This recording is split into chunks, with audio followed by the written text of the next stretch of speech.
এই ম্যাঙ্গালোরের রাস্তাতে এটা কি হয়ে গেল? আমরা শপিং করতে আসলাম তখন তো ভিডিওটা সম্পূর্ণ দেখো। আসসালামু আলাইকুম রহমতুল্লাহ। আজকে আমার শরীরটা খারাপ ছিল, এর আগে তোমাদেরকে বলেছি, তো সেই কারণে আমি কাজে উঠিনি, ওরা সব কাজ করছিল, তাই আমার যে জামা কাপড়গুলো নোংরা হয়ে গেছিল সেগুলো আমি পরিষ্কার করার জন্য লেগে পড়েছিলাম সকালে। তো ওগুলো কাচার জন্য আমি সার্ফ নিয়ে এসে পানি নিয়ে এসে কাপড়গুলো ভিজিয়ে রেখেছিলাম। তারপর কিছুক্ষণ পরে আমি সেগুলোকে কেচে নিয়েছি। তো কেচে নেওয়ার পরে এবার আমি ছাদের উপর যাবো। তো ছাদের উপর আসার পরে আমি এখানে মেলে দিচ্ছি আমার সমস্ত কাপড়গুলো। আর তোমাদেরকে বলি, আমি যেহেতু একদিন বাদ একদিন ভিডিও আপলোড করছি, কারণ একটু প্রবলেম, সেই কারণে আমি ডেলি ভিডিও আপলোড করতে পারছি না। তো এখন থেকে ডেলি ভিডিও আপলোড করব।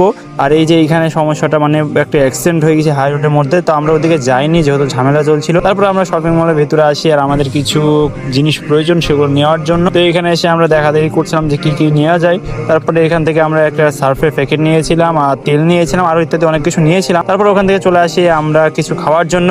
আর এই দোকানটা আমরা প্রায় আসি। তারপরে এগুলোর নাম হচ্ছে তোমার আন্ডা বক্স, এরকম একটা কিছু বলে এখানকার নামে। আর আমাদের দিকে কি বলে, আমাদের দিকে তো এইসব জিনিস নেই। তারপরে বাদাম, এই জিনিসটা খুবই সুন্দর, এটা কাঠবাদাম দিয়ে তৈরি, খেতে খুবই ভালো লাগছিল। আর আমি খেতে থাকি আর তোমরা সাবস্ক্রাইব করে দাও।